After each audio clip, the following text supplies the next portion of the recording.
Olá, boa noite. Veja no Brasil TV. Perigo na estrada. A administração regional de Brasília usa restos de obras para tampar buracos. E no meio do entulho tem muitos pregos.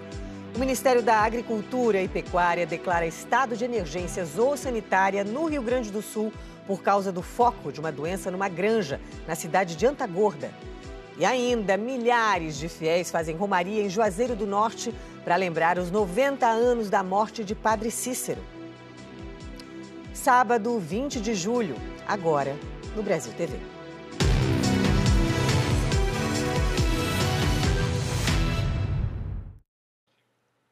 Moradores do núcleo rural Capão da Erva, em Brasília, reclamam da dificuldade para sair de casa. É que a estrada que eles usam ficou cheia de pregos e vergalhões depois que a administração da capital fez uma obra de manutenção da via para diminuir a poeira. A estrada de chão do núcleo rural Capão da Erva, no Itapuã, nessa época de seca, já incomoda pelo poeirão. Mas o que os moradores estão revoltados mesmo é com pregos, parafusos e vergalhões que surgiram na pista. Estranho, mas é isso mesmo. Pregos e vergalhões foram despejados na estrada, de acordo com os moradores. Olha a quantidade de pregos que esse morador encontrou na estrada principal do núcleo. Ele consegue encher a mão com o material. 1, 2, 3. Os moradores se reuniram para reclamar das condições da pista. A Cleice afirma que o problema começou há 2 anos, quando a administração começou a despejar resíduos de construção civil, com o objetivo de tapar buracos e melhorar a estrada. Os pregos estão causando muito prejuízo, era para ser uma solução, está sendo um prejuízo imenso. Neste saquinho plástico estão pregos e materiais recolhidos apenas ontem. Toda vez que a gente tenta entrar em contato com a administração, já fizemos várias reuniões, a administração vem e fala para a gente que é o único material que eles têm para jogar aqui. Ele tem muito prego, vergalhão, parafuso, causa um dano terrível nos nossos carros. Teve gente aqui, eu mesmo já tive que trocar os pneus do meu carro várias vezes, por causa que perde o pneu. Se o que foi recolhido ontem já impressiona, nesta bacia aqui que o Marcos está segurando, estão centenas de pregos, parafusos, vergalhões, alguns bem grossos, como esses aqui. Todo esse material foi coletado pelos moradores nessa última semana. Os moradores do núcleo rural Capão da Erva dizem que os relatos de prejuízos com pneus furados acontecem todos os dias. O Marcos teve que trocar os 4 pneus do carro dele esse ano. O borracheiro falou para mim que não era possível mais estar remendando. Eu coloquei 2 remendos, um em cima do outro, e ele foi vulcanizar por dentro e por dentro não pegou. As motocicletas são ainda mais vulneráveis. Só esse ano, nada já foi umas 5 vezes ou mais. Este vídeo mostra um dos moradores com o pneu furado por conta de um prego. Olha só o tamanho. Olha quantos pregos já peguei, ó. Nenhum pneu, ó. 1, 2, ó. 3 aqui. A Jaqueline gravou esse vídeo na última quarta-feira, na entrada da casa dela.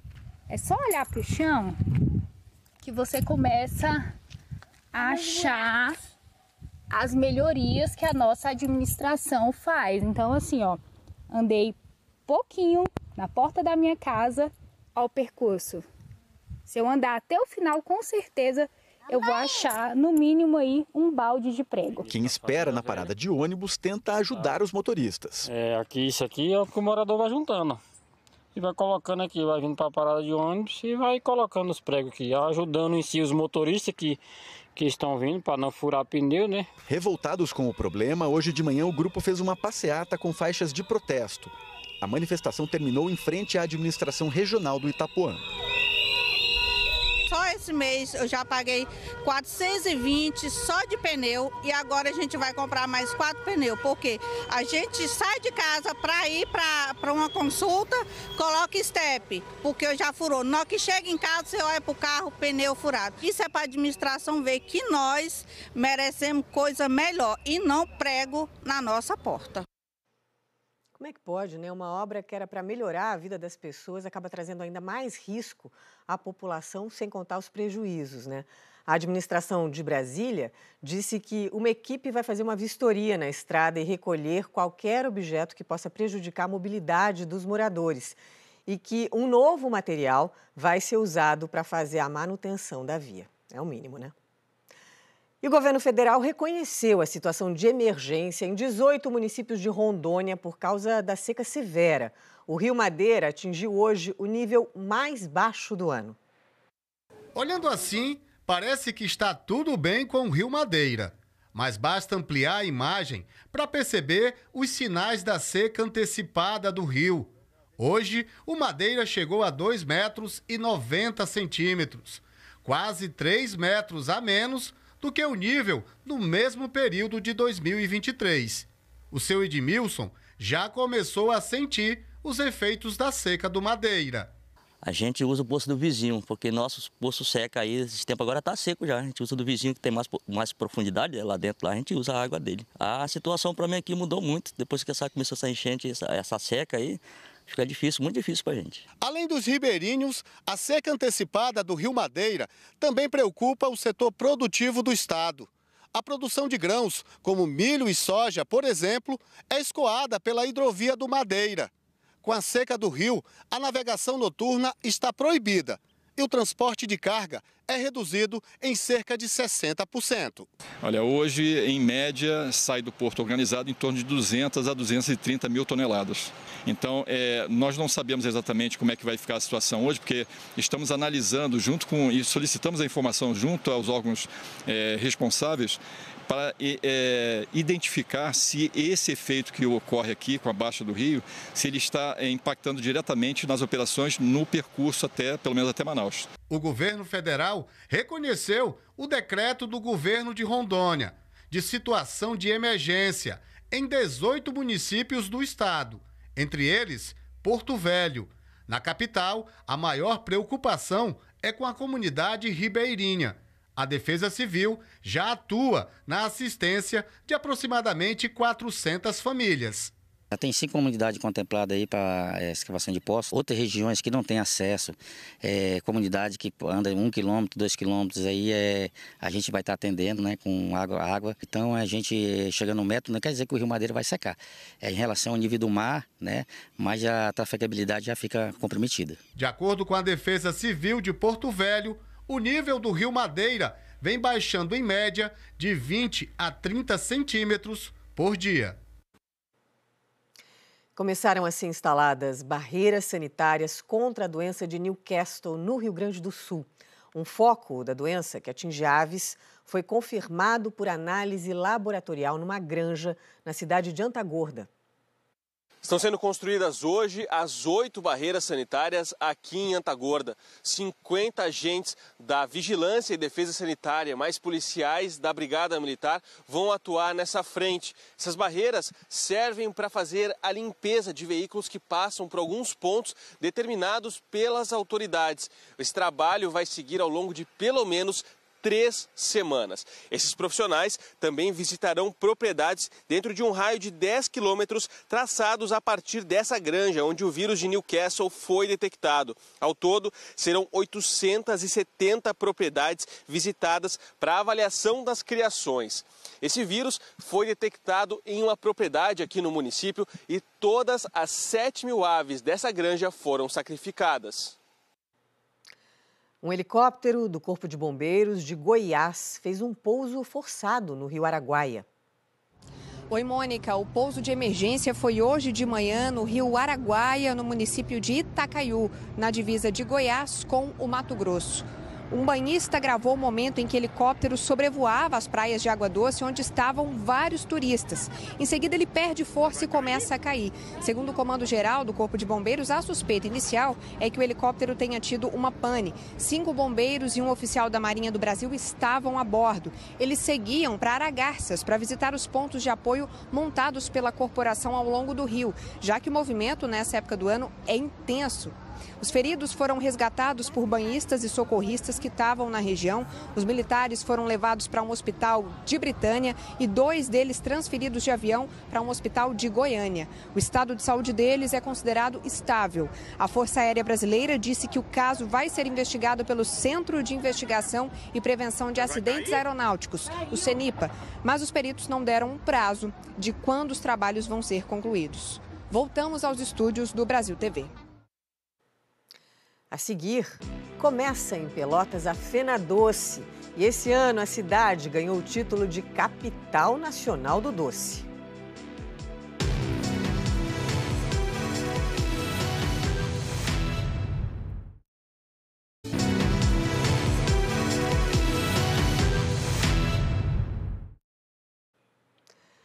Brasil TV está de volta falando dos milhares de fiéis que chegam a Juazeiro do Norte, no Ceará, para a Romaria pelos 90 anos da morte de Padre Cícero.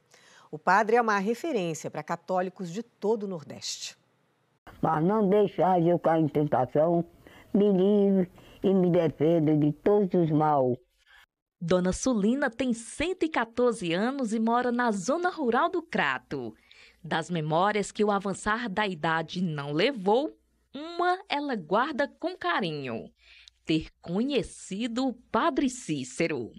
O terço na mão é rezado todo santo dia, como o sacerdote ensinou.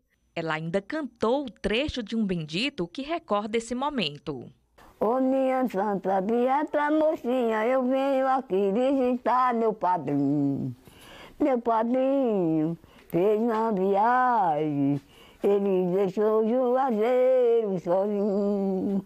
Era 20 de julho de 1934, às 6 horas da manhã, quando o Padre Cícero deu o último suspiro neste quarto, que fica na casa onde ele morava. A notícia logo se espalhou, reunindo a multidão aqui na parte de fora. Para atender ao pedido do povo que queria ver o sacerdote pela última vez, o corpo foi apresentado naquela janela. Mas no momento em que Zé Geraldo da Cruz tomou o caixão, levantou junto com outras pessoas, né, para permitir que quem estava fora, que era uma população imensa, né, visse um pouco mais, né,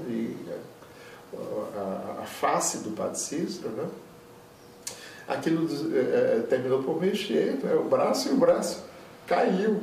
Né, e a interpretação que deram imediatamente assim, que o Padre Cícero ressuscitou. O Padre Cícero ressuscitou. Estava morto e ressuscitou. Na verdade, foi apenas o braço que caiu. O velório durou 30 horas. Já o cortejo fúnebre reuniu cerca de 60 mil pessoas, como uma grande procissão. A pedido do próprio sacerdote, o corpo foi sepultado na Capela do Socorro. A vida e a morte do Padre Cícero não só marcou o catolicismo, mas marcou a história. Marcou as diversas dimensões da nossa sociedade, na parte religiosa, na parte social, na parte política. Foi um homem que teve uma vida que realmente deixou marcas, e marcas positivas na história, no crescimento e nos corações. Por isso que hoje ainda é a quantidade de romeiros que vem a esta terra. Hoje, Juazeiro do Norte, cidade que o Padre Cícero criou e onde foi prefeito, conta com cerca de 280 mil habitantes. 2,5 milhões de pessoas atraídas pelo turismo religioso passam pela cidade por ano, injetando aproximadamente 1 bilhão e 200 milhões de reais na economia local. Não só na economia do sul do nosso estado, mas também na economia de toda a região Nordeste. Haja vista a quantidade de ambulantes que vêm empreender aqui também nos períodos de romaria.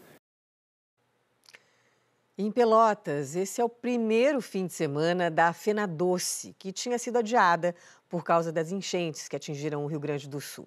Os doces de lá são considerados patrimônio histórico e imaterial do Brasil.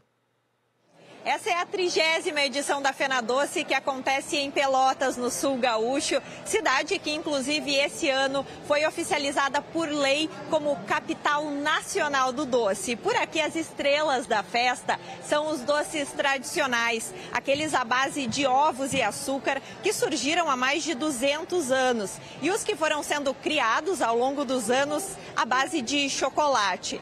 São 27 bancas de doceiras que vendem essas delícias por aqui.